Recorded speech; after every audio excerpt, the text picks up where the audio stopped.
So guys, I have this 2010 Nismo 370Z. Dude, I asked this owner like 3 times where he came from, and I always forget. I just know, I believe it took 2 hours to get here. Just want to show you guys like some of the progress on this one. Getting tuned on 3-inch intake, so it needs a tune. It's on stock injectors and full exhaust, single exit. You can see the first pull is red. So you can see the colors right here. So red is the first pull, green is the second, and so on. Let me do this here because I'm flashing the AC.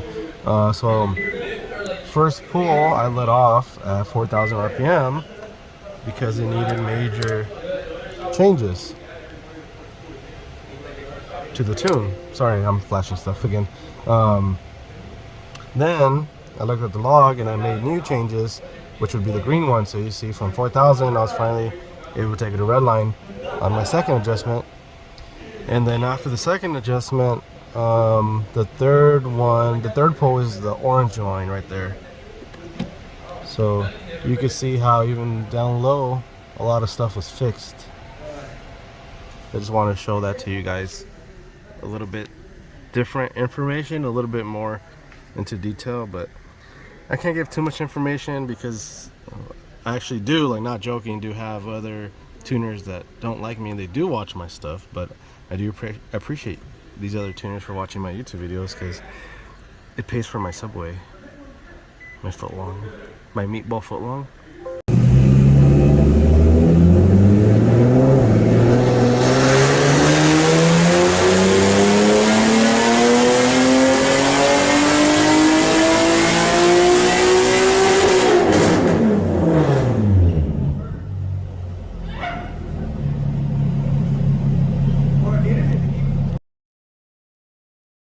What's up guys, I have this 2009 370Z automatic. He scheduled with me to delete a tune. The car was tuned by the Palmdale Lancaster, sorry I forgot the area, Palmdale Lancaster area, and they did a street tune over there. Lots of complaints, the typical stuff. He showed up a few hours late, makes you wait. You know, this is all stuff that you guys tell me. So you guys had experienced that with the person over there. That's just the typical stuff you guys tell me. Probably doesn't happen all the time. I guess supposedly it depends on how many followers you have, on how good he treats you. This motor blew up during the tune, according to the owner of the car. I thought it blew up after, but he told me it blew up during tuning. So they had to wait for a tow truck, and the guy, he from Palmdale, the tuner, he wouldn't even wait with them.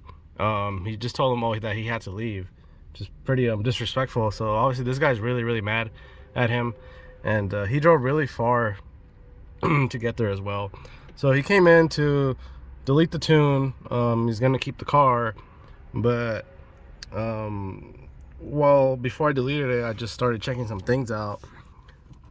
I started logging it, and I gave him an offer, which you can't refuse.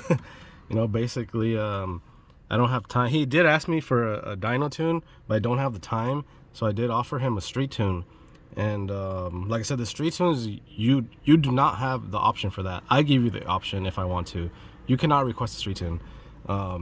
So I told him if he wants to do a street tune, and I gave him actually a really great price on that, and he took it, which is good. Before, to get back at what I was saying, before I deleted the tune, I was logging it, and the car would just sputter on all of the maps. It didn't matter which map it was just sputtering. It wasn't even driving any good at all. So the first thing I did was I put the stock file in there, and once I did that, the car ran 100 times better. So after that is when he decided to, you know, go ahead and take my offer for the tune today. And I told him the offer is only good for today. If I give you an offer, you know it's literally good for like those 5 minutes. If you take longer than 5 minutes to decide, I'm telling you no. No matter if you come to me 6 minutes later and tell me that you can take it, no. You have to listen. So anyways, he took the offer. and I'm doing the tune right now, and the car pulls really good. So of course this is another motor. The other motor shot a rod through the block with the other tuner during tuning. You know, the car is NA, you know, but I guess you're known for that. But anyways, yeah, so hopefully this guy's very happy. He's pretty paranoid paranoid because of what happened, so he doesn't want any of the extra maps. I told him the pops don't cause the motor to blow unless they don't know what they're doing. The flames won't really cause the motor to blow unless they don't know what they're doing. So you just have to know what you're doing when you're tuning. Another thing also, now the transmission shifts way better. With the other tune is just like pretty laggy when it would shift, and that always happens right after they end up tuning it. But now it's back to normal with the crisp shifting. Alrighty, then this one here has a bunch of issues that were all fixed. One of them is including the ECU, and the customer provided his own ECU, so hopefully it's good. And I need to program the VIN on there so it can be legit, and of course program the key so the car can start. What are you doing? I'm checking fuses.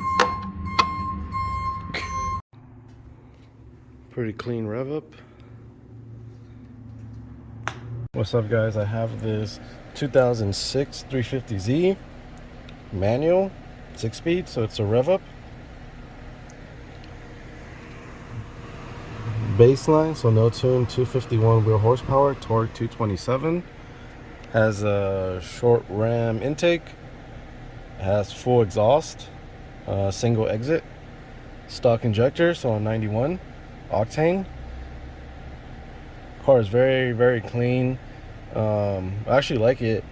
And the weird thing is though, it has the automatic brake pedal, so he doesn't know why. He thinks somebody down the line has done a manual swap, but everything in this car looks like it came as a 6-speed.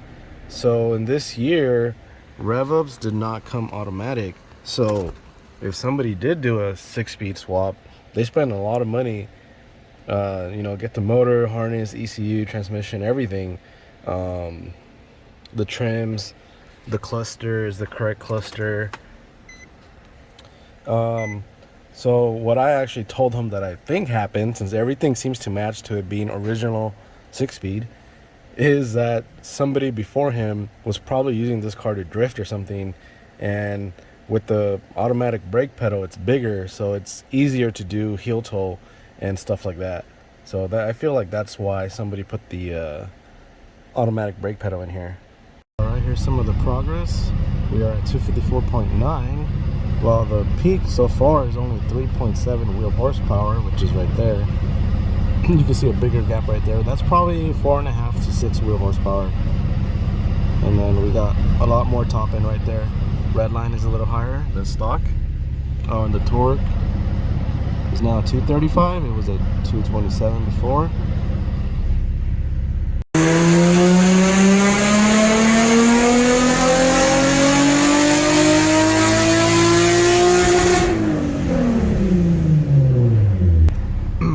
Alright, final numbers.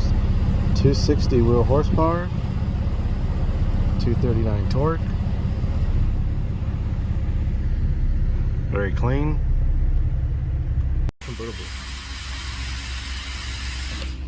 What did you just ask me? What's up guys? Today is Friday, and in 2 days it's Christmas. So let me see, what time is it right now? 1:47, and George's side of the shop just closed about 10 minutes ago. This car here was in for install for intakes, 3-inch intakes. It's there's no name on them, and yeah, the car has full exhaust, has single exit, stock injectors, so it's on 91. This car here, they did change the sorry guys, the dash harness and the bay harness, and it still has the same problem. So this is weird, but obviously it's a wiring problem. So if you're just knowing about this car the first time, or your first time watching my videos, This car came in because it does turn on when you turn it on, and then you cannot turn off the engine. You have to take out the fuse to the fuel pump so the engine can turn off. So what happens is if you just turn it off, the button, which I didn't really go into too much detail last time. So this is his original button, which it is broken. I'm thinking because, you know, people were messing with it too much before he brought it here. By the way, he has a brand new one in the car already. So it would just stay in off. I'm sorry, no, when you would turn it off, it would go to off, but then 3 seconds later, it just automatically turns back on.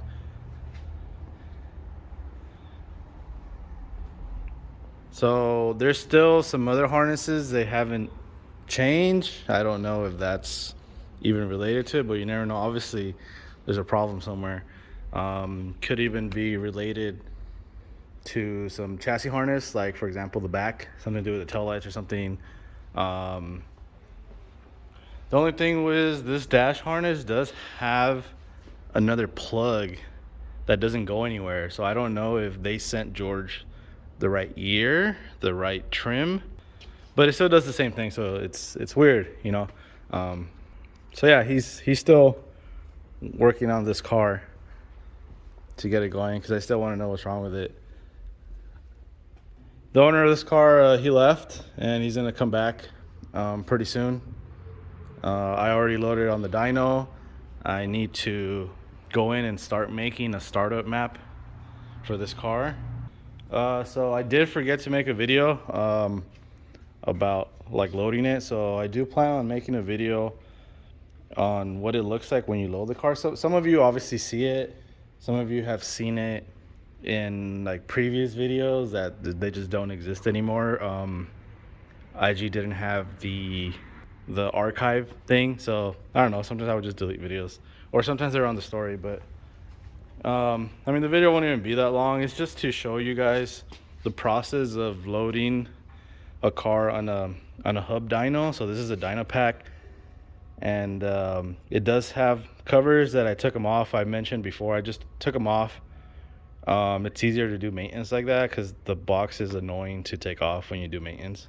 And it's funny because once I took them off, there's this other person who he doesn't own them, but he rents it at a shop, and he convinced the owner to take off the covers just like I did. But you don't even know why I took them off. I guess I don't know why he thought he was gonna tune better or something like that. But I'm being serious. I'm being 100% serious. As soon as I took them off and they saw in my videos it was off, they took it off. I put them back on temporarily. All of a sudden, theirs are back on. Well, the ones he rents. So I just took them back off and I left it anyways. Because I do. So right now it's dirty. So you can see how it's dirty. And I do try to clean it pretty often. So to do that with the covers, obviously with the covers on, it doesn't get as dirty that quickly. But it's just easier to maintain the machine. I mean, why not? You use it all the time. I also do want to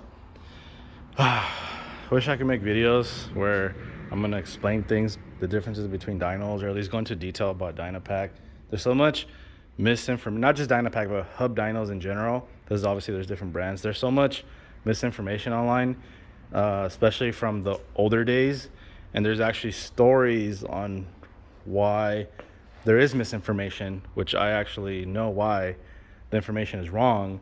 I've heard it literally from the company themselves on why some of them read different numbers. Just trying to save this information for the video if I make it. But the problem is, I mean, if I make the video, there's gonna be so many people like, oh, that's wrong, blah blah blah. It's like, no, you're wrong. Like, how do you know what I'm telling you is wrong? You can't even afford to buy one of these cash. So how are you telling me what I'm telling you is wrong? You don't even have one. 90% of you didn't even rent one, and if you did, you probably used it once. And the stories that I'm going to tell you if I make the video are directly from the company that they came in person. So whenever you buy one of these, I guess I'm kind of making the video now, but I'll save it for later. When you buy a Dynapack, I don't know about the other hub dynos, but when you buy a Dynapack, at least in Cali, since the person is in Cali. It's a company, Dynapack. They're in Cali for the US side. They come down and they explain things to you. Obviously I already knew how to use it because I've used these before, but when I bought it, you know, they actually come down and they explain things to you. I made it easier for him because I already used it before, so he could tell that I already knew. I did ask him a couple of questions just to reassure myself on certain things, but yeah, I could just imagine making a video about dynos and certain things, and here comes all these experts that don't even have $2,000 in their bank account to buy one. You know, obviously they're not $2,000, they're way more than that, but you guys get what I'm saying. It's not really like the argument, or it's not the argument, it's I'm expecting, you know, comments on that from these experts. But the issue is that I don't like is that you don't even have one. You probably never use one. You're just repeating what you saw online. It's just the way that people put these comments on there when it comes to for example, something like this, like I'm trying to teach you guys and explain things, and you start using all these big words. You try to sound like you know what you're talking about, and you don't even have a car. You're like 12 years old. So yeah, I'm just explaining this because I'm trying to make the video longer for those ads, like I say, so I can have like $5 to put gas in my car. All right, guys, I just finished that 2020 370Z with the 3-inch intakes. Harry Potter is removing it from the dyno, and I just got a message from closes. I don't know if you guys remember from another video. There's a 370Z I tuned white. His father brought it in because the owner, I believe it was the Navy, the Coast Guard. I don't remember exactly, but he just sent me a message right now, and he said that his son finally came home from service, and he really loves the car. He loves the way it drives, so that's good. I'm very happy. All right, guys, today is the day before Christmas, Saturday, and I'm leaving the shop. Gonna go to Fresh Kick's house for a little get together. I brought some food. Let's have some fun over there, and then go back home and open up some presents. So Merry Christmas, guys. Have a good day, and I'll see you guys in the next video.